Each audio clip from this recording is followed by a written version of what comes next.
Halo Tribuners, Anda sedang menyaksikan live update Tribun News edisi Kamis 26 Agustus 2021 sore. Kami akan menyajikan informasi terkini dari berbagai daerah yang akan dilaporkan secara langsung oleh reporter kami di lapangan. Bersama saya Dea Mita, inilah live update selengkapnya. Kita awali live update kali ini dengan kabar dari Kalimantan Utara. Sejak awal Agustus 2021, Satuan Reserse Narkoba Polres Malinau berhasil menggagalkan 2 upaya transaksi narkotika di Kabupaten Malinau. Pada Rabu malam 11 Agustus 2021 lalu, seorang pria berinisial RS, warga domisili Malinau Kota diringkus Satres Narkoba di Desa Salap, Kecamatan Malinau Utara, Kabupaten Malinau, Provinsi Kalimantan Utara. Berselang 10 hari kemudian, Satres Narkoba kembali mengamankan seorang pria berinisial J alias TB yang dipercayai seusai mengkonsumsi narkoba jenis sabu di kediamannya di Desa Pelita Kanaan, Kecamatan Malinau Kota. Detail informasinya akan disampaikan langsung oleh rekan wartawan kami dari Tribun Kaltara, Muhammad Supri, yang kini sudah bergabung bersama kami. Halo Supri. Halo Dea. Ya, rekan Supri, bisa Anda jelaskan bagaimana terkait perkembangan terkini kasus narkoba di Kabupaten Malinau tersebut? Baik, perkembangan terkini kasus narkoba tersebut perlu kami sampaikan direview ulang beberapa hari yang lalu, tepatnya tanggal 11 Agustus 2021 lalu, seorang warga inisial RS berusia 39 tahun diringkus oleh Satres Narkoba Polres Malinau dan diamankan dari tangan pelaku narkoba diduga jenis sabu seberat 48,50 gram dan selang 10 hari kemudian Satres Narkoba Polres Malinau kembali mengamankan seorang warga inisial TB berusia 40 tahun yang diduga juga merupakan seorang pengedar. Dari dua kasus ini, kasus yang pertama inisial RS, pelaku diduga merupakan seorang kurir, hanya sebagai seorang kurir yang menjemput sepoket sabu dari desa tetangga di tepatnya Desa Mensalong, Kecamatan Lumbis, Kabupaten Malinau. Sama halnya dengan kasus terakhir, ini inisial TB. Pelaku juga diduga mengambil poket sabu dari Desa Mensalong, Kecamatan Lumbis, Kabupaten Nunukan. Untuk perkembangan saat ini, Polres Malinau masih melakukan pengembangan terhadap temuan kedua kasus tersebut.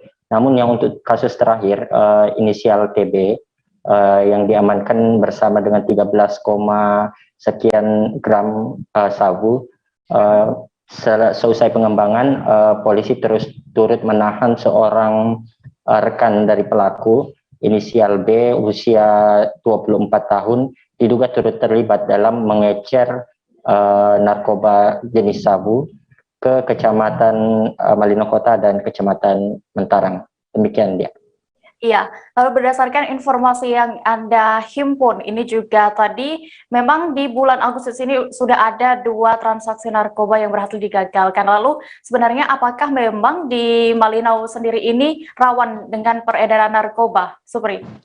Baik, rekan Dea, kami sampaikan pada saat wawancara sebelumnya dengan Kasatres Narkoba Polres Malinau, Ibtu Marudut Simarmata, menyatakan bahwa Kabupaten Malinau ini letaknya berada di perbatasan Indonesia-Malaysia dan berbatasan dari kota dan kabupaten di Kaltara, termasuk kabupaten atau provinsi tetangga, yakni di Kalimantan Timur. Untuk saat ini, analisis dari Satres Narkoba Polres Malinau menemukan bahwa jalur lintasan darat yang umumnya biasa digunakan itu melalui Kabupaten Malinau. Jadi dinilai tingkat kerawanannya ada pada jalur darat, yakni di 2 kecamatan yang berbatasan langsung dengan 2 kabupaten kota di Kaltara, yakni di Malinau Utara berbatasan langsung dengan Kabupaten Nunukan, dan di Malinau Barat berbatasan langsung dengan Kabupaten Bulungan dan Kabupaten Tanah Tidung. Untuk saat ini 2 kasus yang terakhir diperiksa oleh Satres Narkoba diketahui tidak saling berkaitan. Namun saat ini Satres Narkoba terus melakukan pendalaman dan identifikasi terhadap dua kasus tersebut. Rekan dia. Ya, lalu tadi juga informasinya Kapolda Kaltara juga sempat memberikan penghargaan kepada jajarannya terkait pembongkaran kasus narkoba ini. Lalu bagaimana atensinya terkait pemberantasan narkoba dan juga bagaimana upaya Satres Narkoba untuk menanggulangi maraknya peredaran narkoba di sana? Baik, tepatnya hari Rabu lalu, tanggal 25 Agustus 2021, Kapolda Kaltara Irjen Pol Bambang Kristiono berkunjung ke Kabupaten Malinau untuk memberikan penghargaan kepada 8 anggota Satres Narkoba Polres Malinau yang terdiri dari Kasat dan 7 orang anggotanya. Menurut Kapolda Kaltara, saat ini peredaran sedang marak-maraknya, utamanya pada saat pandemi kali ini di Kabupaten Nunukan dan Kabupaten dicurigai paket sabu tersebut kebanyakan datang dari kabupaten yang juga berbatasan langsung dengan Malaysia. Untuk saat ini Satres Narkoba Polres Malinau diimbau untuk tetap tidak puas dengan penghargaan yang diberikan dan tetap menjalankan tugas-tugas sebagai pengayom masyarakat dan menjaga ketertiban dan keamanan masyarakat di wilayah perbatasan RI Malaysia. Untuk saat ini Satres Narkoba masih menelisik beberapa jalur-jalur, khususnya jalur darat yang berada di 2 kecamatan perbatasan tersebut yang saya sebutkan di sebelumnya, bahwa di Kecamatan Malinau Utara dan Kecamatan Malinau Barat. Baik, terima kasih rekan wartawan Tribun Kaltara Muhammad Supri untuk laporannya. Selamat kembali bertugas. Kita beralih ke informasi berikutnya, Tribuners. Seorang imigran asal Afghanistan berinisial AA berusia 30 tahun ditangkap Satuan Reserse Narkoba Polres Bogor. Ia diamankan atas kasus kepemilikan narkotika jenis ganja. Warga Afghanistan itu merupakan satu di antara 16 tersangka dari total 10 kasus narkoba. AA diketahui sudah 5 tahun tinggal di Puncak Bogor, tepatnya di Kampung Ciburial, Desa Tugu Utara, Kecamatan Cisarua, Kabupaten Bogor, Jawa Barat. Kabar selengkapnya akan disampaikan rekan wartawan kami dari Tribun News Bogor, Naufal, yang kini sudah terhubung bersama kami. Halo Naufal. Halo, selamat sore rekan Dea. Iya, rekan Naufal, bisa Anda jelaskan terkait penangkapan imigran asal Afghanistan di Puncak ini? Baik, bisa saya sampaikan bahwa Sat Narkoba Polres Bogor dalam sebulan terakhir ini di masa pandemi melakukan operasi narkoba di wilayah Kabupaten Bogor, dan Sat Narkoba Polres Bogor ini berhasil mengungkap sebanyak 10 kasus narkoba, dan para tersangka diantaranya ada 16 tersangka yang ditangkap. Dan salah satunya ternyata merupakan seorang warga negara asing asal Afghanistan. Dan dia ini menurut Kapolres Bogor merupakan imigran di bawah naungan UNHCR yang merupakan organisasi PBB untuk para pengungsi. Dan tersangka WNA asal Afghanistan ini sudah 5 tahun tinggal di kawasan Puncak Bogor, tepatnya di kamp pengungsian di kawasan Cisarua. Dan Polres Bogor ini berhasil mengamankan barang bukti sebanyak 13,81 gram ganja dari tangan pelaku, sampai akhirnya hal itu membuktikan bahwa untuk selanjutnya pelaku ini ditangkap oleh Sat Narkoba Polres Bogor. Demikian.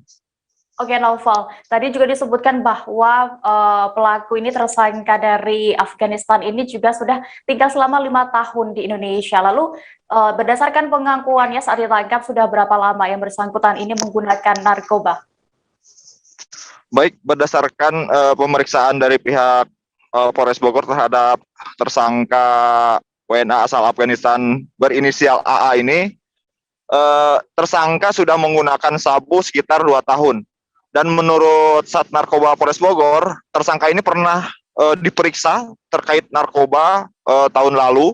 Namun saat itu tidak dilakukan penangkapan karena polisi tidak menemukan bukti, bahkan tes urin pun membuktikan bahwa tersangka ini negatif. Namun pada penangkapan kedua yang tepatnya ditangkap pada Juli kemarin ini, polisi mendapati barang bukti ganja dari tangan pelaku. Demikian. Ya, lalu dari mana dia bisa mendapatkan narkoba ini, Noval? Terkait barang bukti narkoba jenis ganja yang dimiliki oleh tersangka ini, menurut pemeriksaan memang berasal dari bandar narkoba berinisial WH, dan bandar narkoba ini sampai saat ini masih buron dan masih diburu oleh pihak kepolisian. Dan tentunya kasus peredaran yang menimpa, maksud kami peredaran narkoba yang melibatkan WNA ini masih dikembangkan lebih lanjut oleh pihak Polres Bogor. Ya, baik Tribuners, tadi juga rekan Naufal sudah melakukan wawancara bersama Kapolres Bogor, AKBP Harun. Berikut liputan lengkapnya untuk Anda. Ada warga negara asing, yaitu warga negara Afghanistan. Ini atas nama tersangka AA, 30 tahun, ini dalam UNHCR. Yang bersangkutan sudah 5 tahun di Indonesia, tepatnya di Kisarua, dengan tempat tinggalnya di Kampung Ciburial, Desa Tugu Utara, Kecamatan Kisarua. Tersangka AA ini kita dapati kita tangkap pada tanggal 21 Juli 2021 yang pada saat itu di halaman parkir Masjid Amalia di Ciawi. Pada saat ditangkap yang bersangkutan kita dapati ada padanya barang bukti ganja seberat 13,81 gram. Dan dari hasil keterangan yang bersangkutan ini sudah kurang lebih 2 tahun mengkonsumsi ganja ini. Yang bersangkutan ini selaku pengguna, jadi hanya menggunakan ganja. Untuk ganjanya didapatkan dari tersangka atas nama WH yang di Banten, saat ini masih kami laksanakan pencarian atau masih dalam daftar DPO kita.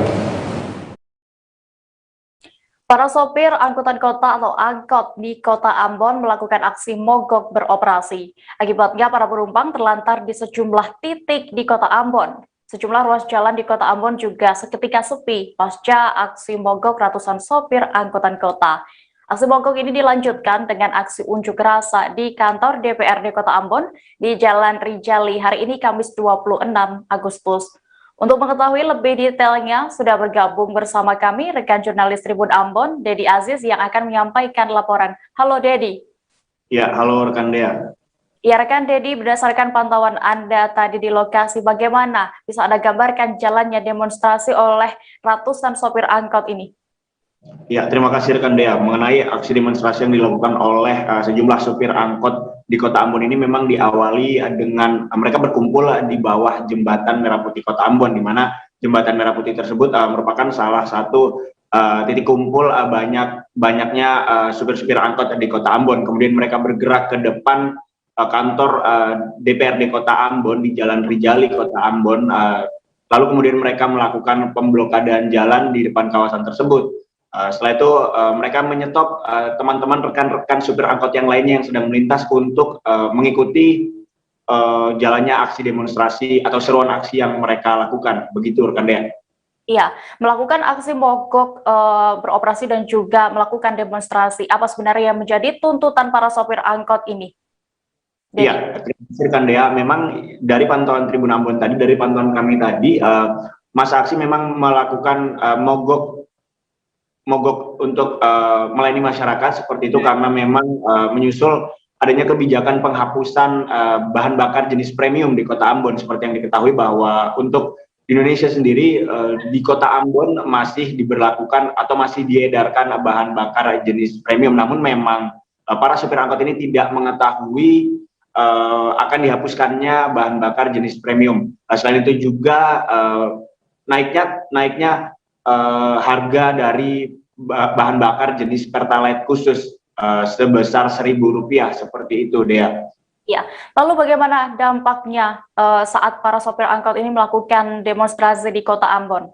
Ya, berdasarkan keterangan dari Kepala Dinas Perhubungan Kota Ambon, Robi Sapuliti, tadi dia mengatakan bahwa dampak dari pemblokadaan jalan atau demonstrasi yang dilakukan oleh para supir angkot tersebut terjadi kemacetan terpanjang di Kota Ambon dalam masa dia menjabat sebagai Dinas Perhubungan. dia mengatakan memang selain terjadinya kemacetan panjang di kota Ambon, juga banyak penumpang-penumpang yang terlantar begitu dia. Akhirnya mereka memilih untuk naik ojek dan seketika beberapa jam di kota Ambon itu aktivitasnya terhenti, seperti itu dia. Iya, lalu Dedi, apakah sudah ada respons pemerintah terkait tuntutan dari para sopir angkot ini? Ya, beruntungnya memang ketika dilakukan demonstrasi itu mereka langsung disambut oleh Dewan DPRD Kota Ambon, kemudian mereka semua diajak masuk ke dalam ruang rapat paripurna, kemudian dan langsung direspon oleh Kepala Dinas Perhubungan Kota Ambon, Roby Sapulete. Dan untuk itu memang Roby Sapulete menjanjikan kepada para supir angkot ini agar bersabar diri, agar tenang, karena nanti tepat di hari ulang tahun Kota Ambon tanggal 7 September 2021 nanti tarif angkot akan dinaikkan sejalan dengan penghapusannya BBM premium yang beredar di Kota Ambon. Seperti itu, Dea. Baik, terima kasih rekan Dedi Aziz melaporkan langsung dari Kota Ambon. Selamat kembali bertugas. Tribuners, kita beralih ke Jawa Tengah. Tim intelijen Kejaksaan Agung dibantu Kejaksaan Tinggi Jawa Tengah mengamankan Kepala Cabang PT Duta Mas Indah, Cabang Yogyakarta, Heri Sukamto. Heri diamankan terkait aksi penipuan yang dilakukan oleh R. Ruli Nuryawan yang mengaku-ngaku sebagai seorang jaksa dengan pangkat Jaksa Utama Madya di Kejagung. Asisten Intelijen Kejati Jawa Tengah, Emil Wanridwan, membenarkan adanya pemeriksaan terhadap Heri Sukamto di Kejati, Jawa Tengah. Pemeriksaan tersebut terkait temuan uang senilai 305 juta rupiah saat penangkapan Ruli di sebuah hotel bintang 5 di Kota Semarang pada Senin 23 Agustus kemarin. Selengkapnya akan disampaikan rekan jurnalis Tribun Jateng, M. Zainal Arifin, yang kini sudah terhubung bersama kami. Halo Zainal. Halo, rekan dia. Ya, rekan Zainal, berdasarkan kabar ini, bisa Anda informasikan sebelumnya dulu apa sebenarnya hubungan dari HS dengan Ruli yang mengaku sebagai jaksa ini? Baik, kami sampaikan bahwa perkara yang menyangkut Heri Sukamto ini yang kemudian kemarin diperiksa oleh tim dari Intelijen Kejaksaan Agung dibantu dari tim Kejaksaan Tinggi Jawa Tengah, itu sebenarnya adalah perkara yang kemudian ditangani oleh instansi lain, dalam hal ini adalah KPK.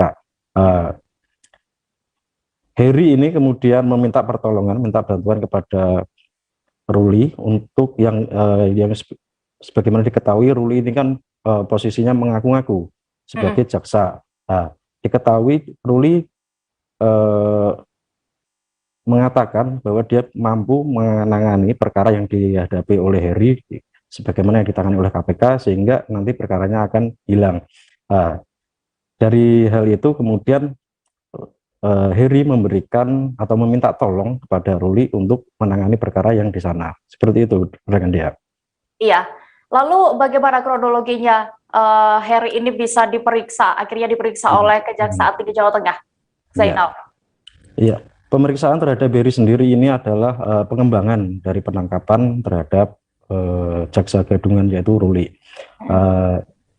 Dari tim intelijen Kejagung dan Kejaksaan Tinggi Jawa Tengah, setelah penangkapan Ruli di Hotel Bintang 5 di Kota Semarang itu, kemudian menginformasikan kepada pihak keluarga agar yang bersangkutan untuk menyerahkan diri. Karena saat penangkapan, tim menemukan sejumlah uang yang besarnya mencapai 305 juta yang dibawa oleh Ruli. Dari situ, untuk mengetahui uang itu apa, makanya milik siapa, maka Heri diminta untuk menyerahkan diri. Kemudian pada Rabu malam, tadi malam itu yang bersangkutan menyerahkan diri dengan datang langsung ke Kejaksaan Tinggi Jawa Tengah. Seperti itu, rekan. Iya, Zainal, tadi juga berdasarkan informasi yang sudah Anda himpun, apa sebenarnya yang ditawarkan oleh jaksa gadungan Ruli ini kepada Heri?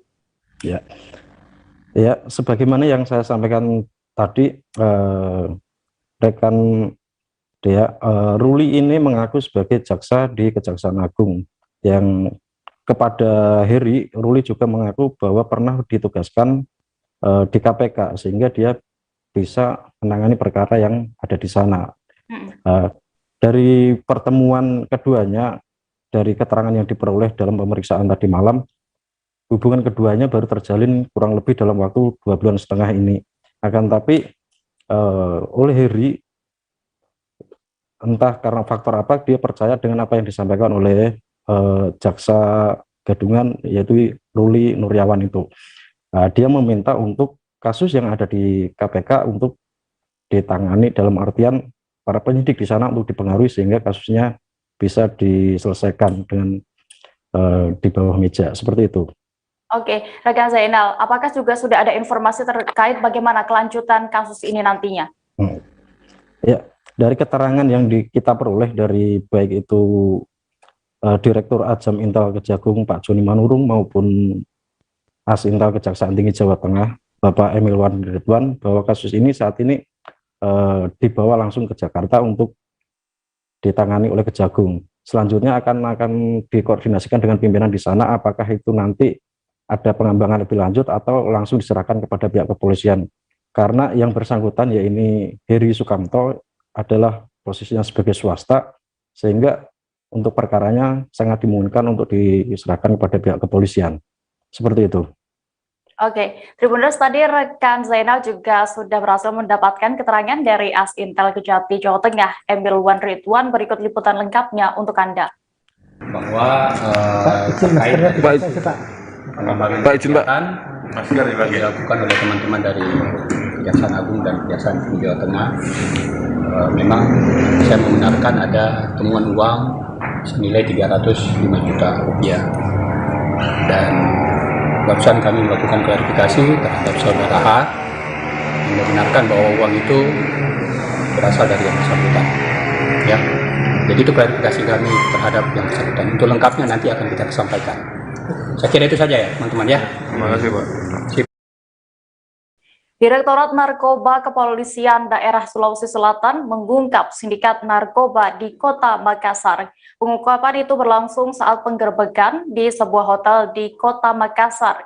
Beberapa orang terduga pelaku yang diamankan dalam penangkapan, beberapa orang juga diamankan dalam pengungkapan kasus ini. Sekira 40 kg sabu juga turut disita sebagai barang bukti. Informasi lengkapnya akan disampaikan oleh rekan jurnalis Tribun Timur, Muslimin Emba, yang kini sudah tersambung bersama kami. Halo Emba.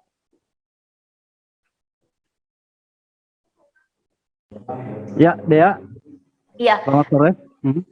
Baik rekan Emba, bisa Anda gambarkan bagaimana tadi pengungkapan sabu seberat 40 kg ini? Ya, baik Dea dan Tribuners. Tepatnya pada Rabu malam, itu tim khusus narkoba Direktorat Narkoba Polda Sulawesi Selatan menggerebek salah satu kamar hotel di Jalan Jenderal Sudirman, Makassar. Dalam penggerebekan itu, polisi mengamankan 40 kg narkoba jenis sabu yang dipaketkan atau terisi dalam 2 koper berbeda. Penggerebekan ini sendiri bermula ketika tim sus mendapatkan informasi akan adanya rencana peredaran narkoba di sekitar wilayah situ dan melakukan semacam undercover atau pembuntutan terhadap para pelaku. Dalam hal ini ada 2 orang yang diamankan, namun pihak kepolisian hingga saat ini masih melakukan pengembangan terkait peran dan jaringan kedua orang ini. Dea. Oke, Emba, lalu berdasarkan informasi yang Anda himpun, selain tadi ada 2 pelaku yang diamankan, juga barang bukti 40 kg sabu, apakah ada barang bukti lain yang juga turut diamankan pihak kepolisian? Ya, dari informasi yang kami peroleh di lapangan, selain barang bukti narkoba jenis sabu, polisi juga mengamankan 4.000 butir narkoba jenis Inex, gitu. Ya. Baik, Tribuners, tadi rekan Emba juga sudah mewawancarai Kabid Humas Polda Sulsel, Kombes Pol E. Zulfan. Berikut keterangan lengkapnya. Jadi betul ya, Direktorat Reserse Narkoba Polda Sulawesi Selatan telah berhasil menangkap 2 orang laki-laki ya kemarin di salah satu hotel Jalan Sudirman, Kota Makassar, yang saat ini sudah kita amankan Dari penangkapan tersebut diamankan barang bukti jenis narkoba, yaitu yang pertama jenis sabu-sabu seberat 40 kg, yang kedua jenis pil ekstasi sebanyak 40 butir. Ya, saat ini kedua orang tersebut sedang menjalani pemeriksaan dan pengembangan kasusnya, ya, terkait dari mana asal barang, kemudian ini jaringan mana, belum bisa kami sampaikan dulu ya, sampai pengembangan kasus ini dilakukan oleh penyidik. Ini masih bekerja di lapangan. 40 kg ini dibagi dalam berapa bentuk tempat, Bang? Koper atau dalam tas apa gitu? Ya, dalam bentuk bungkusan ya, yang dimasukkan dalam koper gitu ya. Untuk kedua tersangka sendiri, Bang, apa asal dari Makassar atau luar Makassar? Ya, satu dari Sulawesi Selatan, Makassar, satu orang dari luar kita, dari Provinsi Kalsel. Untuk keduanya, Bang, ada salah satunya yang sudah menjadi residivis? Nanti kita jelaskan ya, karena masih dalam pemeriksaannya. Karena sesuai dengan kewenangan penyidik ya, dalam hal tindak pidana narkoba kan kewenangan penetapan tersangka tuh 3 kali 24 jam. Sekarang belum masuk sampai dengan limit waktu, batas waktu maksimal 3-24 jam. Jadi penetapan tersangka juga belum dilakukan, tetapi sudah barang tentu ya, karena mereka ini adalah pengedar kategorinya ya, mereka akan menjadi tersangka. Tetapi kita akan tidak berhenti sampai dengan pengungkapan ini saja, artinya orang-orang yang ada di belakang layar, katakanlah yang jadi sponsor, yang membiayai, yang memfasilitasi ya, ini ya tentunya akan ya, kita ungkap semua. Oleh sebab itu kami mohon waktu kepada teman-teman ya. Kami akan kembali dengan informasi menarik lainnya, Tribuners. Seusai pariwara berikut, tetaplah di Live Update.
Kalau saya sendiri di Gimik 37 ini yang semalam baru mulai, saya udah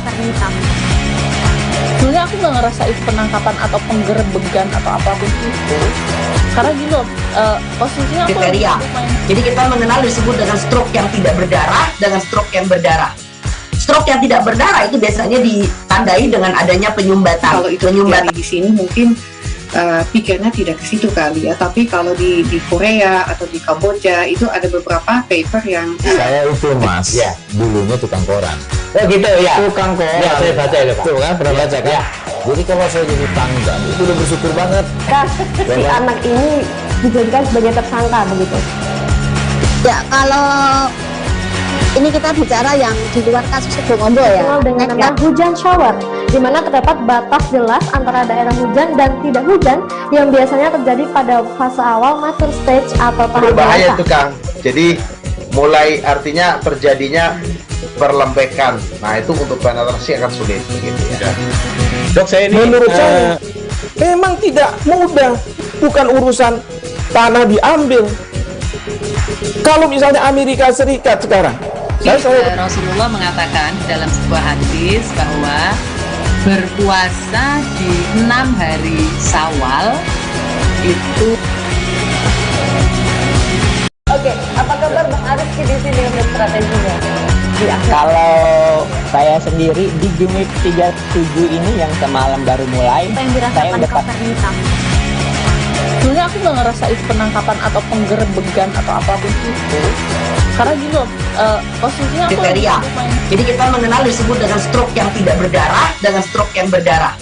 Stroke yang tidak berdarah itu biasanya ditandai dengan adanya penyumbatan. Kalau itu penyumbatan di sini mungkin pikirnya tidak ke situ kali ya, tapi kalau di Korea atau di Kamboja itu ada beberapa paper yang saya itu mas, ya dulunya tukang koran. Oh gitu ya, tukang koran. Ya saya baca ya Pak. Tuh kan, pernah baca kan? Ya. Jadi kalau saya jadi tanggal itu udah bersyukur banget. Si anak ini dijadikan sebagai tersangka begitu. Ya kalau ini kita bicara yang di luar kasus Sibolombo ya. Dengan nama hujan shower, di mana terdapat batas jelas antara daerah hujan dan tidak hujan yang biasanya terjadi pada fase awal mature stage atau tahap berbahaya itu Kang. Jadi mulai artinya terjadinya perlembekan. Nah itu untuk penetrasi akan sulit gitu ya. Dok, saya ini menurut saya memang tidak mudah, bukan urusan tanah diambil. Kalau misalnya Amerika Serikat sekarang, Rasulullah mengatakan dalam sebuah hadis bahwa berpuasa di 6 hari Syawal itu. Oke, apa kabar Bang Arif di sini untuk strateginya? Kalau saya sendiri di Gimik 37 ini yang semalam baru mulai, saya udah pasti. Terima kasih Anda masih setia menyaksikan live update Tribun News. Kita menuju informasi selanjutnya.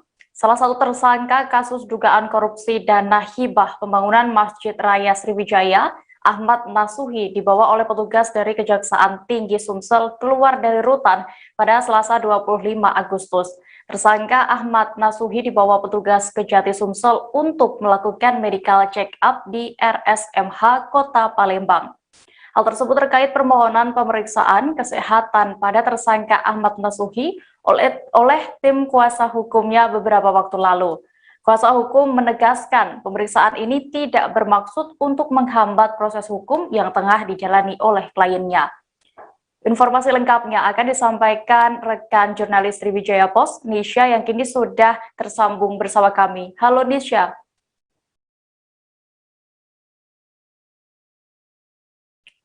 Halo, rekan Nisha.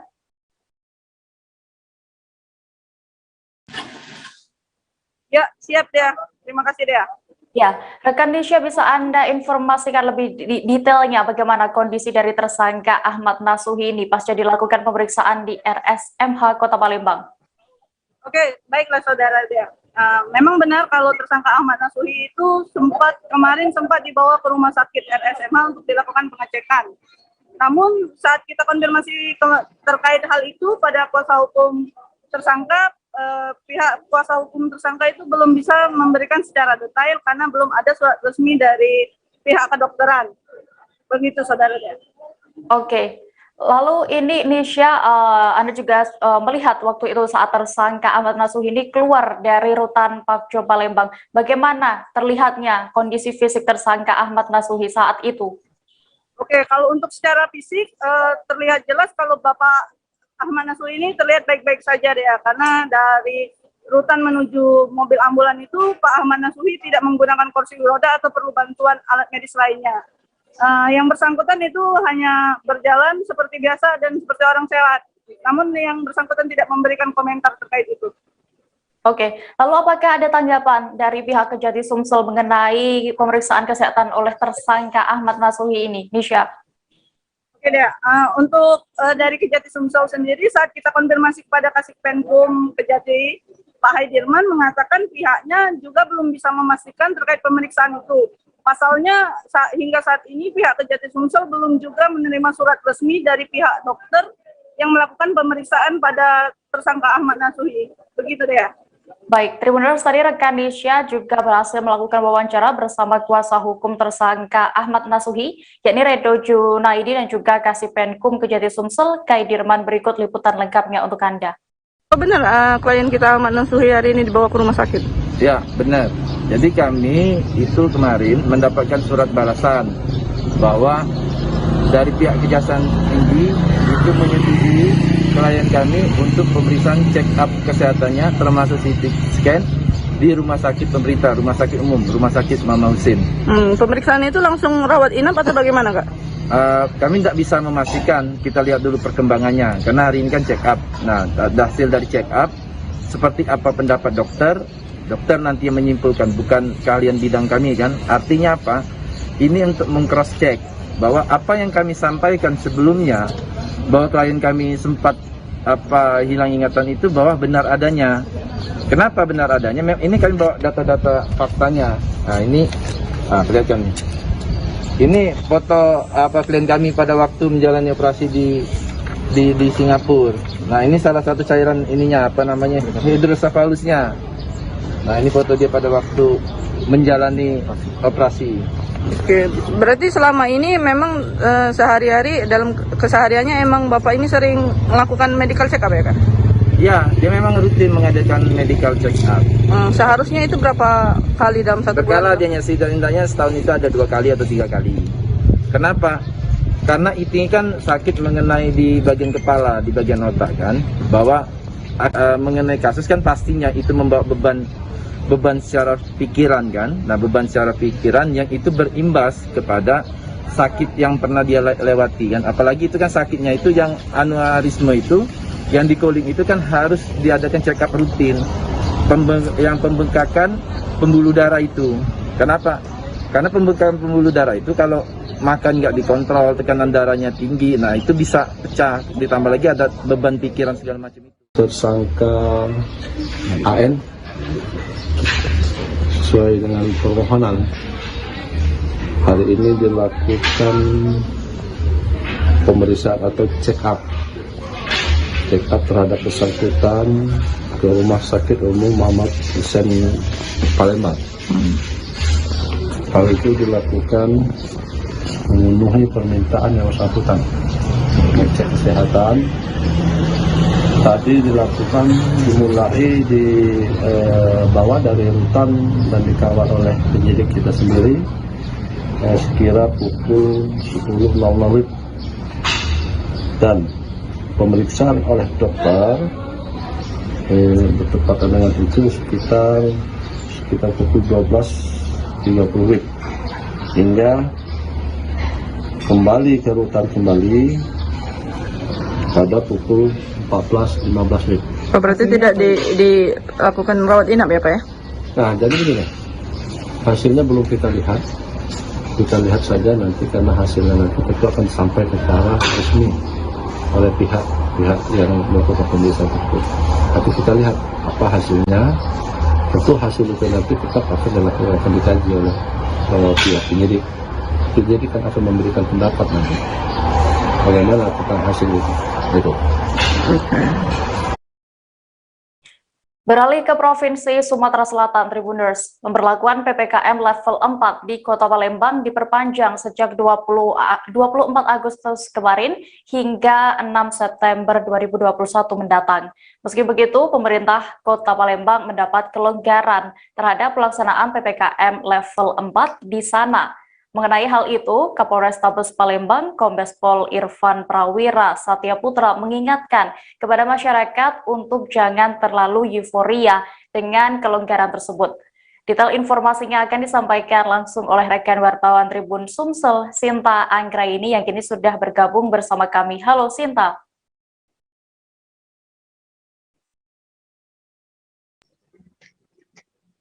Baik ya, selamat sore. Ya, rekan Sinta, bisa Anda informasikan lebih detailnya kelonggaran apa saja yang diberikan selama PPKM level 4 di Kota Palembang ini? Baik ya, sama seperti dengan wilayah-wilayah lainnya di Indonesia, bahwa memang berdasarkan Inmendagri juga memang ada beberapa kelonggaran yang diberlakukan.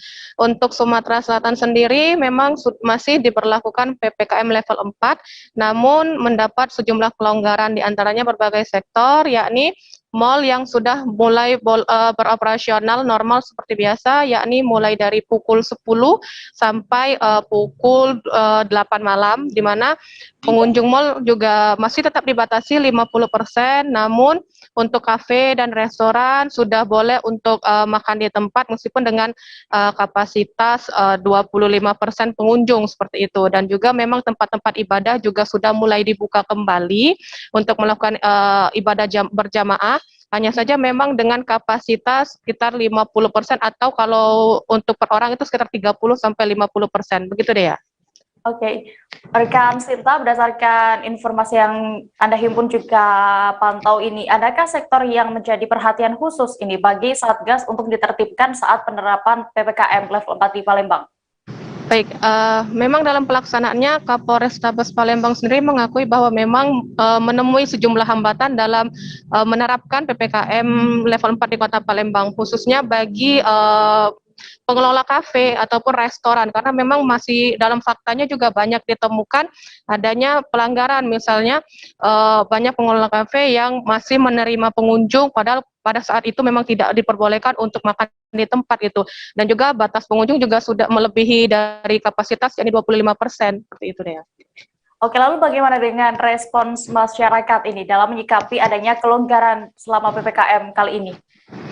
Dari wawancara kami dengan beberapa pihak, termasuk juga masyarakat ataupun pengelola kafe dan pengelola pusat perbelanjaan seperti mal, itu tentunya menyambut baik sekali dengan adanya kelonggaran ini. Hanya saja memang masih ada beberapa yang berharap bahwa tidak ada pengetatan seperti misalnya syarat vaksin atau yang lainnya untuk masuk ke dalam mal, seperti itu deh. Oke, masih terkait dengan PPKM level 4 di Palembang, lalu bagaimana dengan update terbaru perkembangan COVID-19 di Sumatera Selatan? Baik, untuk di Sumatera Selatan sendiri memang saat ini masih diberlakukan PPKM level 4, hanya saja memang berdasarkan data dari Satgas Nasional bahwa saat ini Palembang sendiri sudah memasuki zona oranye. Jadi memang dalam update 2 minggu terakhir kasus COVID-19 di Sumatera Selatan sendiri memang mengalami penurunan jika dibandingkan dengan akhir Juli lalu, di mana kalau misalnya maksud kami berdasarkan update terbaru yang dikeluarkan per kemarin sore itu untuk kasus konfirmasi positif COVID-19 di Sumatera Selatan ini mencapai 103 kasus, hanya saja dibarengi dengan jumlah kesembuhan yang cukup tinggi juga, yakni mencapai 287 orang, dengan angka kematian yang dikonfirmasi dalam kasus corona itu ada 4. Itu update terbaru kemarin. Oke, Tribuners, tadi rekan Sinta juga sudah melakukan wawancara bersama Kapolrestabes Palembang, Kombes Pol Irfan Prawira Satya Putra. Berikut liputan lengkapnya untuk Anda. Jadi PPKM itu disesuaikan dengan kondisi asesmen Kota Palembang. Alhamdulillah, Kota Palembang meskipun masih berada di level 4, tapi secara kajian poin per poin PPKM-nya kita mendapatkan sedikit toleransi ya. Yang pertama yang saya dengan Pak Wali Kota syukuri adalah buka mall ya. Karena mall itu kan bukan semata-mata orang belanja ke sana, tapi juga ada kehidupan dari masyarakat Kota Palembang. Sekarang mall sudah boleh dibuka dengan tingkat hunian masih di bawah rata-rata, harus tidak sesuai kapasitas. Kemudian pemerintah mengajak kita juga untuk mentres diri sendiri, kondisi diri sendiri melalui aplikasi Peduli dan Lindungi ya. Memang tidak ada yang sempurna dalam penanganan COVID, tapi paling tidak pemerintah sudah berpikir keras supaya semua terakomodir. Jadi masyarakat terakomodir, pengusaha mal terakomodir, tapi juga kesehatan bisa terakomodir ya. Memang ada beberapa yang tidak puas, kenapa masih pakai aplikasi Pak? Tidak, kita semua saling membatasi, kemerdekaan kita dibatasi oleh kepentingan yang lebih luas itu. Kemudian yang kedua, untuk kafe-kafe juga sudah mulai buka-buka dengan kapasitas 25%. Ini yang sulit sekali dikendalikan di Palembang nih. Semua cacat nggak tahu baik. Ya, semua mal-mal penuh gitu. Nah, sekarang kita akan coba menertibkan, tolong hargai keputusan yang sudah diberikan, maksimal 25% dan batasan waktu sampai jam 8 malam. Itu yang kedua. Kemudian yang ketiga, sekarang beribadah alhamdulillah sudah mulai diakomodir, kita sudah bisa melaksanakan sholat berjamaah atau ibadah bersama-sama di tempat ibadah dengan kapasitas maksimal 30 sampai 50 orang. Ya, 50% atau 30 sampai 50 orang. Kita beralih ke informasi berikutnya, Tribuners. DPW Partai Amanat Nasional atau PAN Jawa Timur meluncurkan program untuk membantu masyarakat selama pemberlakuan sekolah daring di tengah pandemi COVID-19. Lewat program School from Home, PAN Jatim siap menyebar 1 juta kartu perdana yang juga berisi kuota internet. Program tersebut juga menjadi bagian dari semangat dalam rangka menyambut hari ulang tahun partai. Untuk mengantisipasi adanya problem teknis terkait program tersebut, PAN juga akan membuat tempat pengaduan di kantor PAN yang berada di kabupaten atau kota. Kabar selengkapnya akan disampaikan rekan wartawan dari Tribun Jatim, Yusron Naufal Putra, yang kini sudah terhubung bersama kami. Halo Yusron. Ya, selamat sore, Dea. Ya. Rekan Yusron, bisa Anda informasikan lebih detailnya mengenai program ini? Ya, Tribuners, DPW Partai Amanat Nasional Jawa Timur baru saja meluncurkan program School from Home, di mana pada realisasi program ini diantaranya diwujudkan dengan menyebar 1 juta kartu perdana dan kuota internet untuk membantu proses belajar mengajar secara online. Peluncuran ini baru saja berlangsung siang tadi di kantor DPW PAN Jatim di Surabaya, dengan dilakukan langsung oleh Ketua DPW PAN Jatim Ahmad Rizky Sadik dan didampingi oleh sejumlah pengurus partai dan beberapa pihak sekolah yang hadir, karena memang dalam kesempatan tersebut dilakukan penyerahan secara simbolis. Gitu. Ya. Dalam keterangannya, Rizky mengaku bahwa program yang digagas ini lantaran ingin membantu masyarakat di tengah pandemi COVID-19 gitu ya. Oke, berdasarkan informasi yang Anda himpun rekan Yusron, program School from Home dari Partai PAN ini menyasar ke siapa saja nantinya? Iya, Dea. Untuk sasarannya, berdasarkan penjelasan dari Ahmad Rizky Sadik, jadi program ini menyasar bagi siswa, termasuk juga pendidik di berbagai tingkatan, baik negeri maupun swasta. Khususnya mereka yang belum tercover oleh program-program pemerintah, artinya program ini nantinya disalurkan lewat sekolah. Dari data yang dihimpun dari PAN Jatim, sudah ada ratusan sekolah yang terdata. Nah, menurut Rizky ini bisa jadi tahap awal atau tidak menutup kemungkinan akan dilanjutkan program-program serupa nantinya. Gitu, Dea. Oke, lalu terkait dengan program ini, apa sebenarnya tujuan yang ingin dicapai oleh Partai PAN? Ya, baik. Secara umum, kata Ahmad Rizky Sadik, jadi program semacam ini merupakan bagian dari komitmen PAN, terutama dalam semarak HUT Partai yang beberapa waktu lalu sudah diselenggarakan. Jadi, menurut Ahmad Rizky Sadik, pihaknya ingin membantu masyarakat, terutama di tengah wabah virus ini yang masih berlangsung ini. Ya. Baik, Tribuners, tadi rekan Yusron sudah mendapatkan keterangan dari Ketua DPW PAN Jawa Timur Ahmad Rizky Sadik. Berikut keterangan lengkapnya untuk Anda. Ya, seperti yang kemarin saya sampaikan pada saat hari ulang tahun PAN tanggal 23 Agustus acara di sini, bahwa kita berkomitmen untuk mengurangi kegaduhan di dalam peta politik, tapi menyelesaikan persoalan-persoalan publik khususnya masyarakat di semua bidang.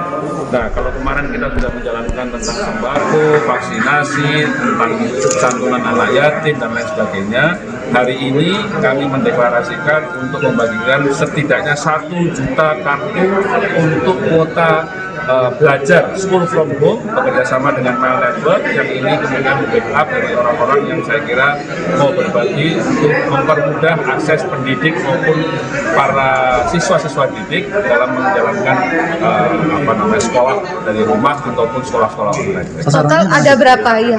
Totalnya ada berapa sekolah yang diberikan? Ya, sekolahnya banyak, tapi jumlah siswanya dan pendidikan kurang yang kita siapkan 1 juta. Tapi kalau insya Allah masih kurang, kita akan tambah lagi. Tidak harus sekolah Muhammadiyah ya? Tidak harus sekolah semuanya, mau negeri, swasta, dari mulai PAUD sampai perguruan tinggi, termasuk guru-guru pengajarnya, termasuk lembaga-lembaga khusus, tentunya semuanya yang terkoneksi dengan Kementerian Pendidikan dan Kebudayaan dan Kementerian Agama bagi madrasah-madrasah, pesantren, dan pondok. Ya, kita akan membuat tempat pengaduan dari seluruh kantor-kantor PAN di seluruh kabupaten kota, bekerjasama dengan teman-teman dari Mail dan teman-teman dari operator yang memang bekerjasama dengan kita untuk menyelesaikan problematika di. Jadi mereka, teman-teman ini siap untuk mendampingi kami DPD PAN se-Jawa Timur untuk kemudian setiap sekolah di klaster-klaster kalau ada problematika diadvokasi, kalau perlu lakukan Zoom ya kita lakukan Zoom, kalau seandainya ada kesulitan dibantu dari Jakarta ya kita akan bantu semaksimal mungkin. Intinya kita ingin berupaya menyelesaikan problematika berada di tengah-tengah masyarakat dan persoalan-persoalan masyarakat dari mulai pendidikan, kesehatan, makanan dan lain sebagainya kita coba. Antrean panjang ratusan mahasiswa saat pembayaran uang kuliah tunggal atau UKT terjadi di Universitas Halu Oleo, Kendari pada hari ini Kamis 26 Agustus. Akibatnya ratusan mahasiswa berdesak-desakan tanpa adanya penerapan protokol kesehatan. Dalam situasi yang berhimpitan, sesekali ratusan mahasiswa itu terpantau ada yang tidak mengenakan masker.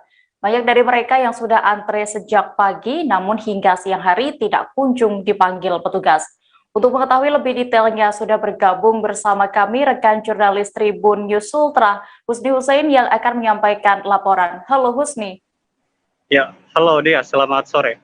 Iya, rekan Husni bisa Anda gambarkan bagaimana tadi situasi di sana saat terjadinya antrean panjang tersebut?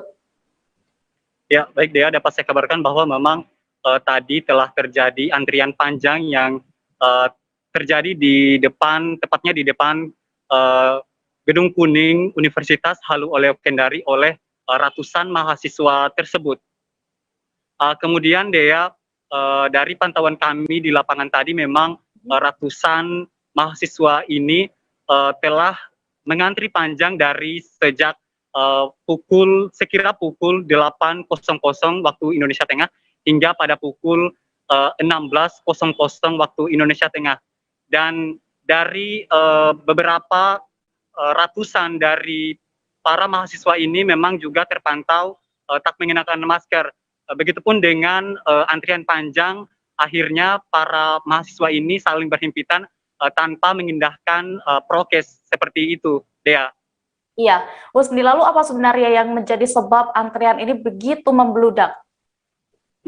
Dea, saat di lokasi kami sempat menemui salah seorang mahasiswa yaitu bernama Firman, dan kami sempat berbincang-bincang dengan dia, dan ia juga mengatakan bahwa sudah sejak pagi sekira pukul 8.00 waktu Indonesia Tengah dia sudah mengantri, namun hingga pada pukul 12.00 dia belum dipanggil. Dan dia juga menyampaikan bahwa memang antrian panjang itu dilakukan oleh ratusan mahasiswa karena guna untuk pembayaran UKT. Dan memang selain pembayaran UKT ada beberapa hal seperti kesalahan teknis yang dilakukan oleh pihak kampus dan proses administrasi guna pembayaran UKT tersebut namun dilakukan di tempat gedung yang sama. Maka kemudian hal ini mengakibatkan ratusan antrian panjang di gedung tersebut. Seperti itu dia.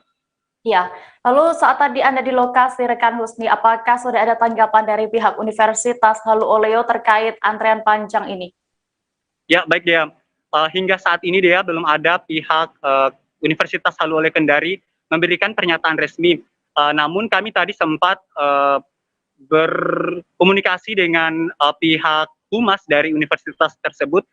Namun ia merekomendasikan kami untuk menghubungi pihak Biro Kemahasiswaan di Gedung Kuning, namun lagi dari pihak Biro Kemahasiswaan tersebut merekomendasikan kami kembali untuk berkomunikasi dengan bidang keuangan Universitas Halu Kendari. Namun hingga saat ini kami coba menghubungi beliau, namun belum ada tanggapan, dan kami akan terus coba menghubungi kembali. Demikian dia yang dapat saya laporkan. Baik, terima kasih rekan Husni Hussein melaporkan dari Kendari. Selamat bertugas kembali. Kita beralih ke DKI Jakarta, Tribuners. Halte Transjakarta CSW atau Cakra Selaras Wahana yang terletak di Selong, Kecamatan Kebayoran Baru, Jakarta Selatan kini tampak berbeda dibandingkan dengan halte Transjakarta lainnya. Halte yang sebentar lagi akan diresmikan menjadi salah satu ikon transportasi terintegrasi di Jakarta ini mirip sebuah cakram jika dilihat dari atas. Proyek yang menelan biaya hingga 30 miliar rupiah ini disebut akan segera tuntas dan bisa digunakan untuk sarana transit dari halte Transjakarta menuju stasiun MRT ASEAN.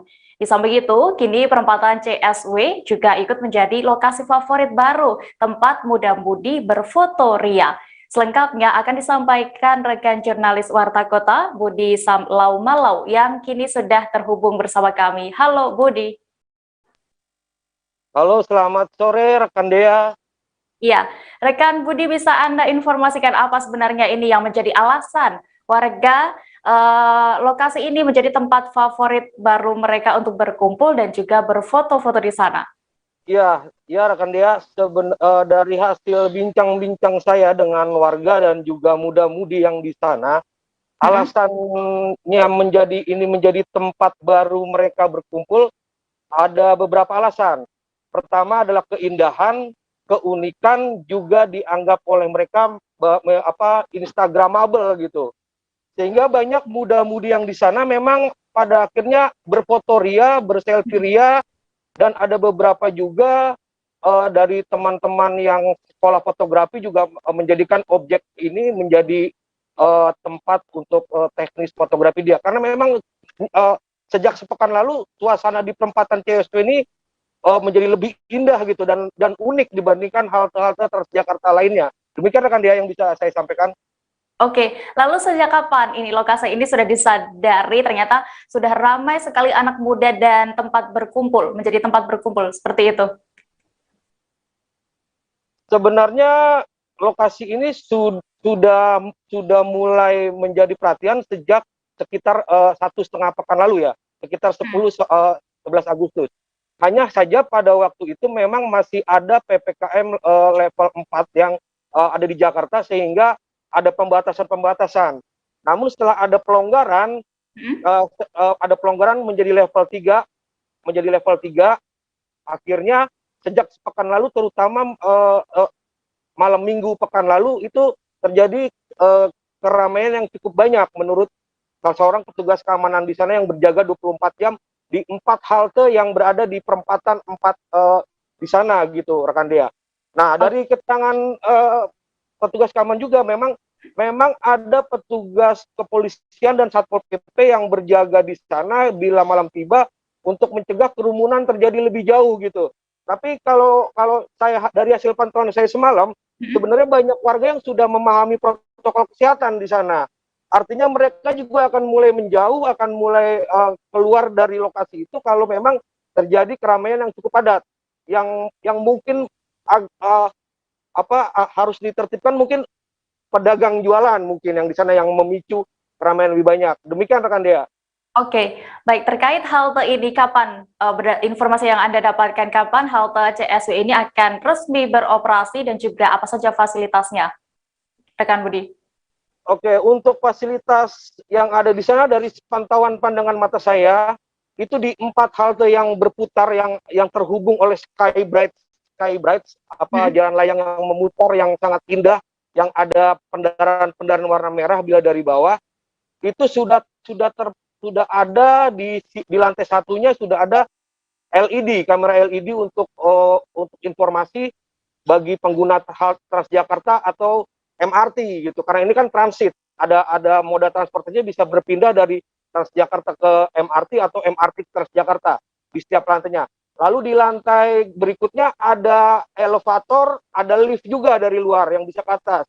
Cuman dari pantauan kami, lift itu memang lebih diperuntukkan untuk kaum disabilitas dan lansia. Harus diberikan mereka lebih dulu yang utama untuk naik. Lalu di lantai untuk koridor di 13 Ciledug-Ciletan itu ada 5 lantai sebenarnya. Ada 5 lantai tinggi, di lantai 2 baru Skybright yang berkeliling. Lalu lantai 3 dan lantai 4 ada tempat komersial kata pekerja di sana. Ada lapak-lapak, atau mungkin retail nanti di sana. Seperti itu kan dia. Lalu di lantai 5 barulah di situ stasiun halte Transjakarta, koridor 13 Ciledug Kampung Tendian ada, dan koridor Blok M Kota. Demikian rekan Dea yang disampaikan. Terima kasih rekan jurnalis Warta Kota Budi Samlau-Malau untuk informasinya. Selamat kembali bertugas. Tribuners, jangan kemana-mana, kami akan kembali seusai jeda sejenak. Tetaplah di Live Update.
Kalau saya sendiri di Jumip 37 ini yang semalam baru mulai, saya udah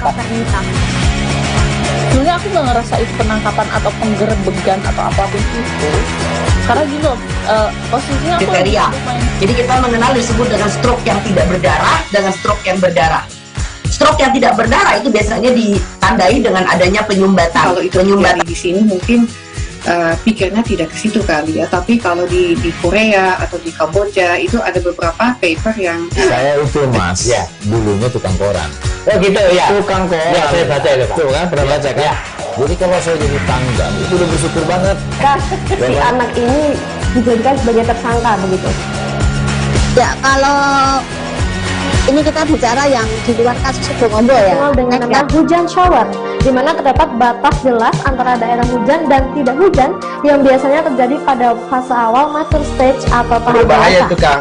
Jadi mulai artinya terjadinya perlembekan. Nah itu untuk penetrasi akan sulit. Gitu ya. Dok saya ini menurut saya memang tidak mudah, bukan urusan tanah diambil. Kalau misalnya Amerika Serikat sekarang. Rasulullah mengatakan dalam sebuah hadis bahwa berpuasa di 6 hari Syawal itu. Oke, apa kabar Bang Arifki di sini untuk strateginya? Kalau saya sendiri di Jumip 37 ini yang semalam baru mulai, saya udah Sebenarnya aku nggak ngerasa itu penangkapan atau penggerebegan atau apapun itu. Karena gini loh, posisinya aku kriteria. Jadi kita mengenal disebut dengan stroke yang tidak berdarah dengan stroke yang berdarah. Stroke yang tidak berdarah itu biasanya ditandai dengan adanya penyumbatan. Kalau itu terjadi di sini mungkin pikirnya tidak ke situ kali ya, tapi kalau di Korea atau di Kamboja itu ada beberapa paper yang saya itu mas, ya dulunya tukang koran. Oh gitu ya, tukang koran. Ya saya baca itu pak. Tuh kan pernah baca kan? Ya. Jadi kalau saya jadi tanggal itu udah bersyukur banget. Si anak ini dijadikan sebagai tersangka begitu. Ya kalau ini kita bicara yang di luar kasus Sebongombo ya. Dengan nama hujan shower, di mana terdapat batas jelas antara daerah hujan dan tidak hujan yang biasanya terjadi pada fase awal master stage atau tahap berbahaya dewasa. itu Kang. Jadi mulai artinya terjadinya perlembekan. Nah itu untuk penetrasi akan sulit. Gitu ya. Dok saya ini menurut saya memang tidak mudah, bukan urusan tanah diambil. Kalau misalnya Amerika Serikat sekarang. Rasulullah mengatakan dalam sebuah hadis bahwa berpuasa di 6 hari Syawal itu. Oke, apa kabar Bang Arifki di sini untuk strateginya? Kalau saya sendiri di Jumip 37 ini yang semalam baru mulai, saya udah Sebenarnya aku nggak ngerasa itu penangkapan atau penggerebegan atau apapun itu. Karena gini loh, posisinya aku kriteria. Jadi kita mengenal disebut dengan stroke yang tidak berdarah dengan stroke yang berdarah. Stroke yang tidak berdarah itu biasanya ditandai dengan adanya penyumbatan. Kalau itu terjadi di sini mungkin pikirnya tidak ke situ kali ya, tapi kalau di Korea atau di Kamboja itu ada beberapa paper yang saya itu mas, ya dulunya tukang koran. Oh gitu ya, tukang koran. Ya saya baca itu pak. Tuh kan pernah baca kan? Ya. Jadi kalau saya jadi tanggal itu udah bersyukur banget. Si anak ini dijadikan sebagai tersangka begitu. Ya kalau ini kita bicara yang di luar kasus Sebongombo ya. Dengan nama hujan shower, di mana terdapat batas jelas antara daerah hujan dan tidak hujan yang biasanya terjadi pada fase awal master stage atau tahap berbahaya dewasa. itu Kang. Jadi mulai artinya terjadinya perlembekan. Nah itu untuk penetrasi akan sulit. Gitu ya. Dok saya ini menurut saya memang tidak mudah, bukan urusan tanah diambil. Kalau misalnya Amerika Serikat sekarang. Rasulullah mengatakan dalam sebuah hadis bahwa berpuasa di 6 hari Syawal itu. Oke, apa kabar Bang Arifki di sini untuk strateginya? Kalau saya sendiri di Jumip 37 ini yang semalam baru mulai, saya udah Sebenarnya aku nggak ngerasa itu penangkapan atau penggerebekan atau apapun itu. Karena gini loh, posisinya aku kriteria. Jadi kita mengenal disebut dengan stroke yang tidak berdarah dengan stroke yang berdarah. Stroke yang tidak berdarah itu biasanya ditandai dengan adanya penyumbatan. Kalau itu terjadi di sini mungkin pikirnya tidak ke situ kali ya, tapi kalau di Korea atau di Kamboja itu ada beberapa paper yang saya itu mas, ya dulunya tukang koran. Oh gitu ya, tukang koran. Ya saya baca itu pak. Tuh kan pernah baca kan? Ya. Jadi kalau saya jadi pangdam itu udah bersyukur banget. Si anak ini dijadikan sebagai tersangka begitu. Ya kalau ini kita bicara yang di luar kasus Bongombo ya. Dengan nama hujan shower, di mana terdapat batas jelas antara daerah hujan dan tidak hujan yang biasanya terjadi pada fase awal mature stage atau tahap berbahaya dewasa. tuh Kang. Jadi mulai artinya terjadinya perlembekan. Nah itu untuk penetrasi akan sulit gitu ya. Dok saya ini menurut saya memang tidak mudah, bukan urusan tanah diambil. Kalau misalnya Amerika Serikat sekarang, Rasulullah mengatakan dalam sebuah hadis bahwa berpuasa di 6 hari Syawal itu. Kembali di live update Tribun News, kabar selanjutnya dari Jakarta Tribuners. Komisi 7 DPR Republik Indonesia menggelar rapat kerja bersama Kementerian Sosial terkait rencana kerja dan anggaran kementerian atau lembaga untuk tahun anggaran 2022. Dalam rapat yang digelar secara hybrid itu, Kementerian Sosial melalui Mensos Tri Risma hari ini mengusulkan pagu tambahan anggaran untuk kartu sembako atau bantuan pangan non-tunai atau BPNT dan program atensi anak yatim. Adapun yang diusulkan Mensos Rima, tambahan anggaran kedua program itu yakni senilai 23 triliun rupiah. Informasi lengkapnya akan disampaikan oleh rekan jurnalis Tribun News, Reza Deni Saputra, yang kini sudah tersambung bersama kami. Halo Reza. Halo Dea, selamat sore. Ya, rekan Reza, bisa Anda informasikan lebih detailnya soal penambahan pagu anggaran untuk program kartu sembako atau BPNT dan juga program atensi anak yatim dari Kemensos ini? Baik, betul sekali Dea, bahwa hari ini Komisi 8 DPR RI menggelar rapat kerja bersama Kementerian Sosial. Adapun agenda pembahasannya yakni terkait rapat soal anggaran di tahun 2022 untuk program yang diajukan sendiri, ini adalah program kartu sembako atau bantuan pangan non tunai dan program atensi anak yatim. Benar sekali bahwa tadi disampaikan dia anggaran tambahan yang diajukan untuk program kartu sembako sebesar dan juga program atensi anak yatim sebesar 3,8 triliun. Ini anggaran ini juga dari pagu anggaran Kementerian Sosial senilai 78,2 triliun. Untuk program BPNT ada tambahan sebesar 5,9 juta keluarga penerima manfaat, dan untuk program bantuan atensi anak yatim ini sebesar 4,50 ribu juta anak.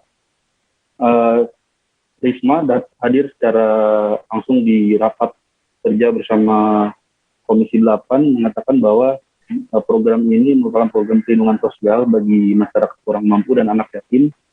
Dan meskipun memang pagu anggaran untuk 2022 turun dari tahun sebelumnya, namun diharapkan bahwa program perlindungan sosial ini bisa berjalan dan tidak mengundurkan upaya pemerintah untuk membantu keluarga tidak mampu. Adapun sebagai informasi bahwa program atensi anak yatim merupakan program baru dari Kementerian Sosial yang akan direncanakan untuk tahun 2022 mendatang. Demikian deh. Oke, rekan Reza, karena program atensi anak yatim ini Anda sebutkan tadi memang program baru ya. Bagaimana nanti untuk mekanismenya? Ya, untuk mekanisme sendiri memang tadi sempat disampaikan oleh Menteri Risma bahwa nanti program ini akan menyasar anak-anak yatim yang tidak hanya berada di panti, tapi juga berada di oleh mungkin dengan keluarga barunya atau mungkin dengan di sekolahnya. Dan bentuknya sendiri yaitu Risma tadi menunjukkan dari pantauan yang kami lakukan di DPR, bentuknya itu kartu seperti kartu debit dari Bank Himbara, entah itu Mandiri, BRI, dan juga BNI. Dan nanti kartu-kartu itu akan ada namanya nama si penerima program atensi anak yatim nanti diberikan, dan rencananya memang sedang dimatangkan konsepnya oleh jajaran Kemensos dan diharapkan bisa diluncurkan pada tahun depan. Begitu deh. Oke, lalu bagaimana dengan respons anggota DPR soal penambahan anggaran program dari Kemensos ini, Reza? Baik, dia tadi memang untuk anggota DPR yang menjadi mitra dari Kemensos, ini Komisi 8 DPR RI, awalnya memang menyayangkan soal adanya penurunan pagu anggaran sekitar 26% dari tahun sebelumnya, tetapi untuk program BPNT dan atensi anak yatim ini sangat diapresiasi sekali, terutama oleh anggota DPR yang justru di luar dari pemerintahan seperti PKS. Misalnya dari PKS sendiri, dari Ahmad Bukhari Yusuf, dia memuji langkah Menteri Risma karena ini merupakan bagian dari upaya pemerintah dalam memelihara atau membantu anak-anak yatim, dan dalam Islam juga menurutnya juga dianjurkan bahwa orang-orang yang mampu untuk membantu anak yatim. Seperti itu deh. Baik, terima kasih rekan jurnalis Tribun News Reza Dede Saputra untuk laporannya. Selamat kembali bertugas. Kita beralih ke Kalimantan Timur, Tribuners. Wakil Bupati Pasir, Haja Syarifah Masita Asegaf melakukan mediasi bersama keluarga korban penganiayaan yang diduga dilakukan oleh oknum Satgas COVID-19 Kabupaten Pasir beberapa waktu lalu. Sebelumnya, pemukulan itu menimpa seseorang pengendara saat adanya operasi justisi oleh Satgas COVID-19 Kabupaten Pasir. Mediasi tersebut difasilitasi oleh Lembaga Adat Pasir yang dilangsungkan di Mapolres Pasir hari ini, Kamis 26 Agustus. Pemerintah Kabupaten Pasir juga akan melakukan evaluasi untuk tim Satgas COVID-19. Detail informasinya akan disampaikan langsung oleh rekan wartawan Tribun Kaltim, Syaifullah Ibrahim, yang kini sudah bergabung bersama. Halo Syaiful. Ya, selamat sore rekan. Iya, rekan Syaiful bisa Anda informasikan sejauh mana perkembangan kasus yang diduga dilakukan oleh oknum Satgas COVID-19 Pasir tersebut? Ya, sebagaimana tadi telah dilakukan mediasi oleh Wakil Bupati Pasir, Haji Syarifah Asegaf, mewakili Bupati Pasir terkait kasus tersebut. Saat ini kasus tersebut disepakati untuk dilakukan atau kedua belah pihak berdamai.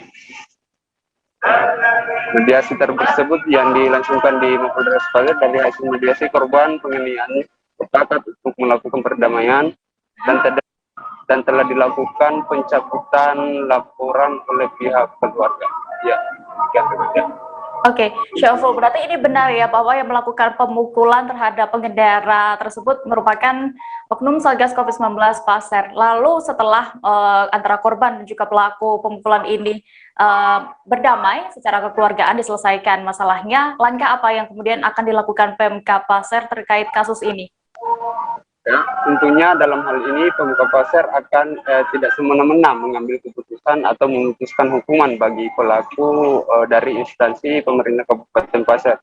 Namun dalam hal ini pemerintah Kabupaten Pasir telah membentuk tim untuk melakukan penelusuran terkait kasus tersebut dan hukuman apa yang akan dikenakan untuk ASN tersebut. Oke. Lalu apakah sudah ada informasi terkait sanksi apa yang nantinya akan diterima oleh pelaku pemukulan ini, Syaiful? Untuk saat ini belum dapat dipastikan sanksi mana yang dapat diputuskan bagi ASN yang melakukan pemukulan karena masih proses pemeriksaan oleh tim yang dibentuk tim Pemkab Pasir. Yang pastinya dalam hal ini Pemkab Pasar bakal menindak tegas pelaku pemukulan. Kategori dari sanksi yang dimaksud yaitu ada 3 kategori, yaitu sanksi ringan, merupakan sanksi berupa sanksi tertulis, sanksi sedang, penundaan jabatan atau naik pangkat, dan sanksi terberatnya ini dilakukan pemecatan. Jadi dalam 1 atau 2 hari ke depan, tim dari Pemkab Pasar ini bakal memanggil terlebih dahulu para ASN yang terlibat dalam pemukulan tersebut. Untuk perkembangan proses pemeriksaan nantinya akan diserahkan oleh tim dari Pemkab Pasar sendiri. Ya, demikian dia. Baik. Tribuners, tadi rekan Saiful juga sudah berhasil mendapatkan keterangan dari keluarga korban bernama Taher dan juga Wakil Bupati Pasar Haja Syarifah. Masih tak segan berikut liputan lengkapnya untuk Anda. Sanksi yang ringan, ada sanksi sedang, ada sanksi berat. Jadi nanti biarkan dulu 1-2 hari ini tim untuk melakukan kinerjanya untuk melihat tingkat kesalahan yang dilakukan oleh pelaku. Artinya kami dari pemerintah daerah tidak tinggal diam meskipun terjadi perdamaian, kami tetap akan memberikan sanksi administratif. Apakah akan kalau yang oknum ini Bu, apakah akan dipecat begitu? Kalau ringan itu hanya teguran tertulis, ya kan, atau teguran lisan.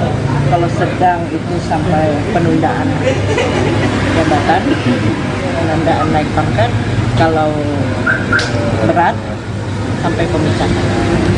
Berarti bisa dikatakan belum ada kepastian untuk kategori anunya. Akan memanggil dulu para ASN yang terlibat pemukulan ini. Nanti sampai sejauh mana proses pemeriksaan terhadap perkara ini, ya kita serahkan kepada tim. Yang pasti Pak Bupati akan bertindak tegas. Rencana kapan pemanggilan pertama? Nah itu BKD. BKD yang punya kewenangan. Silakan ditanyakan. Ini Bu, satu lagi Bu, selentingan ini Bu, katanya ada semacam ganti rugi segala macam ke pihak korban. Apakah itu benar? Kalau ganti rugi sih tidak. Itu bentuknya apa? Ya Pak Bupati kan datang dari pemerintah Kabupaten Pasar bersilaturahmi. Kalau sekedar memberikan santunan untuk pengobatan, itu sudah kami lakukan. Tidak ada ganti rugi. Ini nanti juga akan dilanjutkan dengan prosesi adat ya, adat, patung tawar dan sebagainya nanti akan dilakukan setelah ini ya.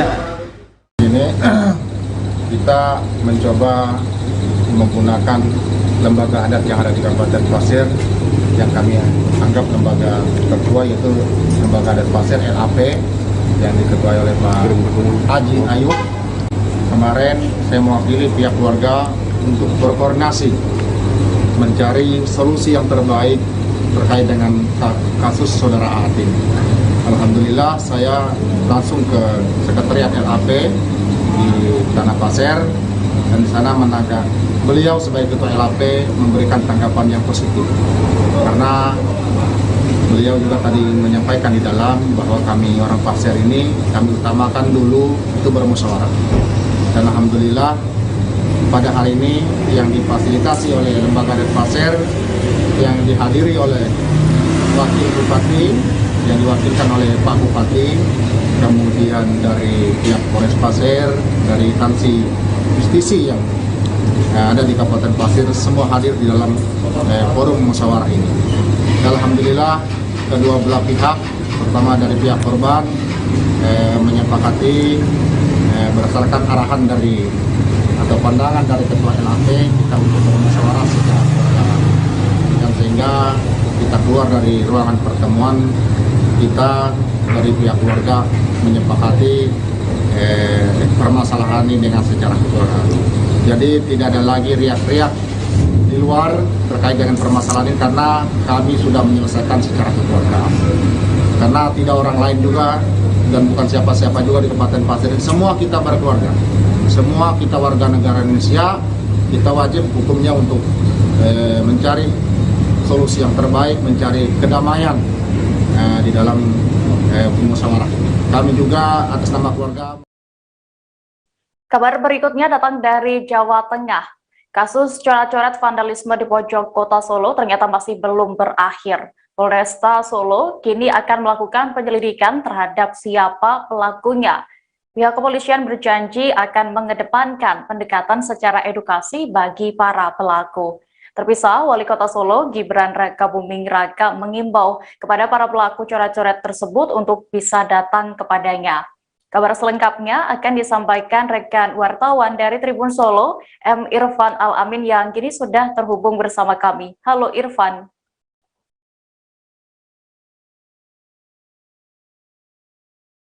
Halo rekan Irfan. Halo Dea. Iya, rekan Irfan bisa Anda informasikan sebenarnya sejak kapan tulisan vandalisme di Kota Solo ini juga viral di dunia maya? Oke, terima kasih rekan Dea.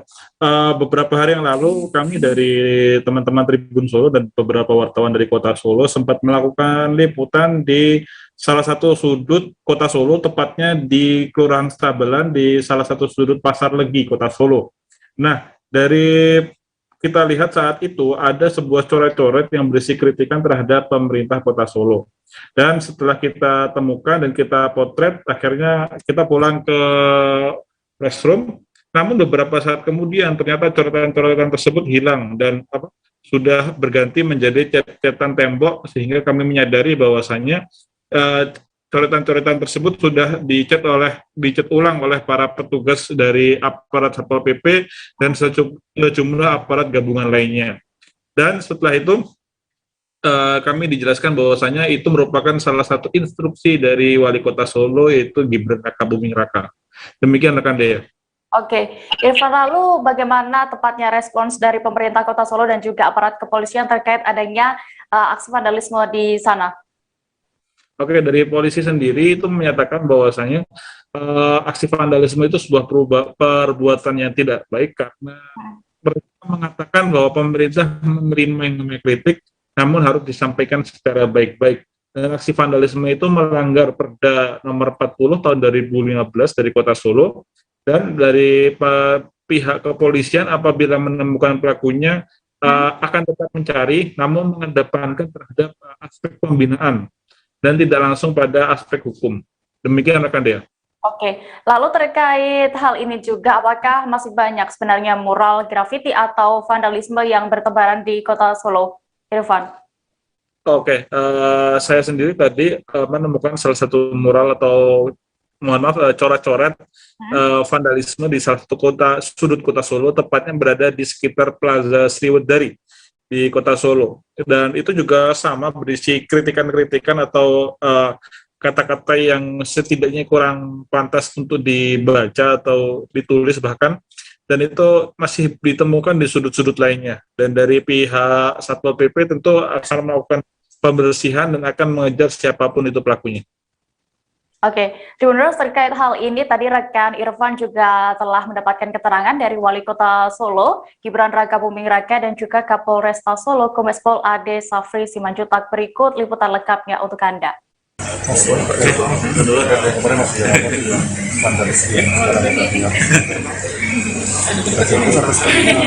Jadi apa vandalisme di rumah orang, makanya itu tadi loh, kalau ada keluhan, ada masukan, kritikan, sampaikan saja ke saya, silakan. Udah langsung aja ke sini atau lewat WA saya. Enggak. Nyurat-nyurat di rumah orang. Itu sekarang ternyata di Baliho Mbak Puan itu nggak? Ternyata di Baliho Mbak Puan ada di sini. Saya belum lihat. Apapun ya Mas, berarti kalau misalnya kontennya tidak berisi yang kritikan seperti itu, vandalisme apapun tetap diizinkan begitu ya? Ya, saya tidak anti kritik, tapi silakan aja. Kalau ada kritikan, masukan, silakan sampaikan ke saya. Jadi jangan melakukan vandalisme lagi, itu kan rumah orang. Mungkin dari Bapak ada wajib kita memfasilitasi Mas tempat untuk vandalisme bagi namanya lokasi-lokasi, tempat-tempat untuk menyalurkan minat dan bakat anak-anak muda di Solo itu udah banyak. Mural-mural itu udah ada di mana-mana dan itu kita perbolehkan semua. Lihat aja loh sepanjang lajur jalan Gatot Subroto, Selamat Riyadi, semuanya di mural. Kalau mural atau street art atau apa namanya seni-seni dalam bentuk yang lain ya, kalau bisa dinikmati banyak orang. Akan ada tempat space tersendiri nanti. Nah itu tadi Gatot Subroto itu apa space-nya ruang buat dia. Yang namanya mural sama vandalisme itu beda. Coret-coret gitu di rumahnya orang ya pasti sing duwe mah nesu. Tetap pendapat umum dan itu tidak boleh gitu ya. Silakan mengeluarkan pendapat, mengeksplorasi rasa yang ingin tunjukkan, tapi ya tadi dengan etika, dengan mentaati aturan-aturan yang berlaku. Itu tidak sembarang tempat waktu itu dicoret, tidak pas seperti itu ya. Jadi silakan mengeksplorasi apa yang menjadi pendapatnya gitu ya, rasa yang ingin tunjukkan monggo, tapi dengan cara-cara yang bertanggung jawab. Polresta kan mencari pelaku, pencarian pelaku. mencari pelaku ada. Gimana? Pencarian pelaku. Pelaku coret-coret itu. Pelaku coret-coret. Ya, vandalisme. Ya, terus upaya-upaya penyelidikan tetap kita lakukan, gitu ya. Kita akan edukasi, ya. Jadi tidak harus semua itu dilakukan dengan penegakan hukum, tidak. Selama kita bisa edukasi, kita lakukan pembinaan menuju ke arah yang lebih baik, itu yang ditamakan. Dari Solo kita beralih ke daerah istimewa Yogyakarta. Komoditas cabai di Kabupaten Gunung Kidul tengah mengalami penurunan harga yang signifikan, baik di tingkat petani hingga pedagang. Harga cabai kali ini pun disebut lebih rendah dibanding periode yang sama pada tahun sebelumnya. Meski saat ini persediaan cabai sedang melimpah, sejumlah pedagang memilih untuk mengurangi persediaan yang dijual. Pasalnya saat ini jumlah pengunjung pasar juga terbilang masih sangat sepi. Bahkan beberapa pedagang juga harus putar otak seperti menjual cabai-cabainya di tempat lain. Untuk mengetahui lebih detailnya sudah bergabung bersama kami rekan jurnalis Tribun Jogja, Alexander Aprita yang akan menyampaikan laporan. Halo Alex. Ya, selamat sore dia. Rekan Alex, bisa Anda informasikan berapa kisaran harga cabai di Gunung Kidul ini di tingkat pengecer hingga petani?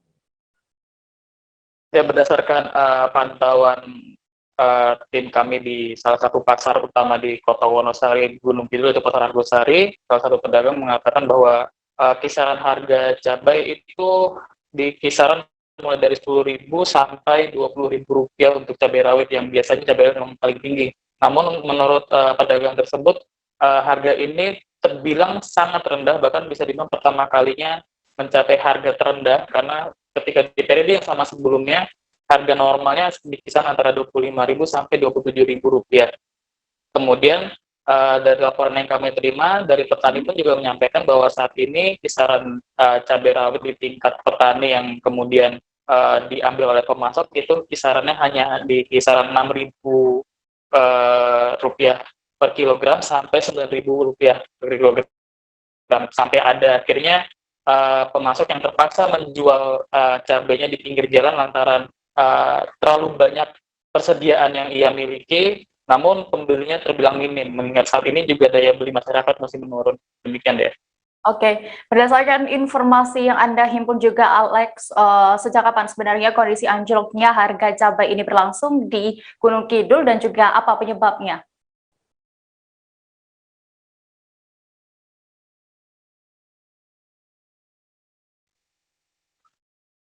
Halo, rekan Alex?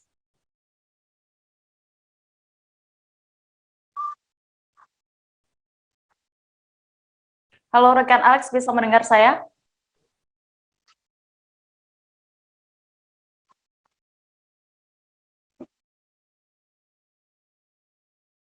Halo?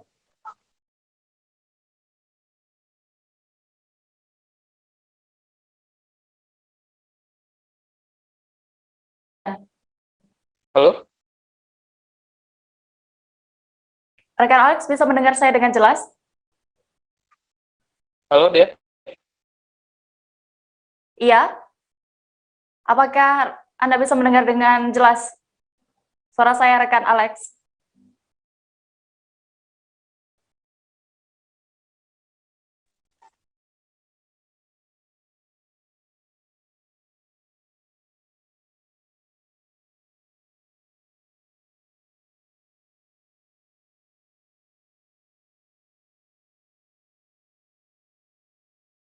ya Mas ya. Ya, mungkin bisa tolong diulangi lagi.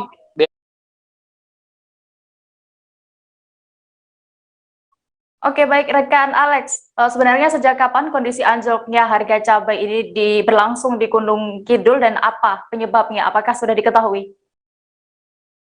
Ya, Dea, menurut informasi dari pelaksana tugas Sekretaris Dinas Perindustrian dan Perdagangan Gunung Kidul yaitu Yuniati Koningsih, dia mengungkapkan bahwa turunnya harga cabai ini sudah terjadi sekitar sebulan lalu, persisnya sejak bulan Juli, dan berdasarkan data yang ia berikan bahwa pada menjelang akhir Juli harga cabai itu masih di kisaran Rp40.000, namun mendekati akhir bulan sampai awal Agustus harga begitu jatuhnya hampir sampai ke kisaran Rp18.000. Berdasarkan data yang diberikan, harga terendah bahkan sempat mencapai Rp10.000 per kilogramnya.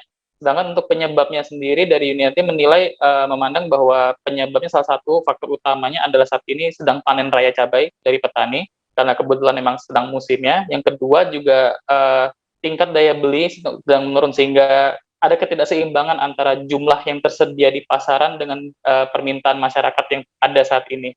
Demikian deh. Oke, rekan Alex, lalu apa harapan para petani ini terkait anjloknya harga cabai? Ya, dia mengingat dari petani sendiri, dan kita tahu bahwa harga cabai ini kemarin sempat mengalami kenaikan yang signifikan sampai di level Rp120.000, kemudian jatuh lagi seperti saat ini, maka petani mengharapkan adanya ketetapan harga begitu dari pemerintah supaya ada kestabilan, sebab mereka menilai dengan ada ketidakstabilan ini bisa merugikan banyak pihak, tidak hanya petani tapi juga konsumen yang membutuhkan cabai sebagai salah satu bahan utama dalam masakan seperti itu. Ya. Baik, terima kasih rekan Alexander Aprita untuk laporannya langsung dari Gunung Kidul. Selamat kembali bertugas. Kita beralih ke informasi berikutnya. Seorang wanita yang bekerja di bagian administratif sebuah proyek bangunan di Joglo, Kembangan, Jakarta Barat, Anita, memviralkan aksi pemalakan. Ia melakukan hal itu lantaran gerah karena sudah 4 hari berturut-turut dipalak hingga Rp5 juta oleh preman berkedok ormas. Pasalnya saat pihaknya menanyakan perihal ormas tersebut, pihak RT setempat pun mengaku tidak mengetahuinya. Dan menurut perekam ini, seorang yang mengaku sebagai anggota ormas ini kerap mengancam dan meminta uang secara paksa setiap kali datang. Selengkapnya akan disampaikan rekan jurnalis Warta Kota, Desi Selviani, yang kini sudah terhubung bersama kami. Halo Desi.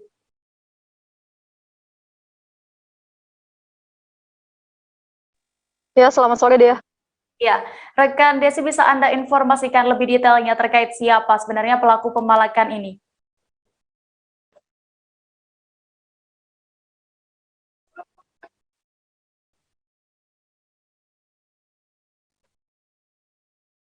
Halo rekan Desi.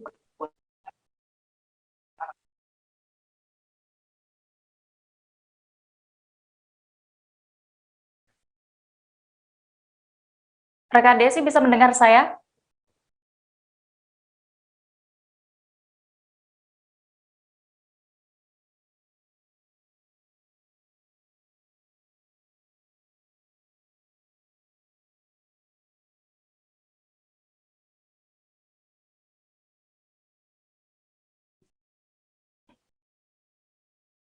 Oke, rekan Desi, bisa Anda informasikan lebih detail terkait siapa sebenarnya pelaku pemalakan ini? Apakah sudah diketahui?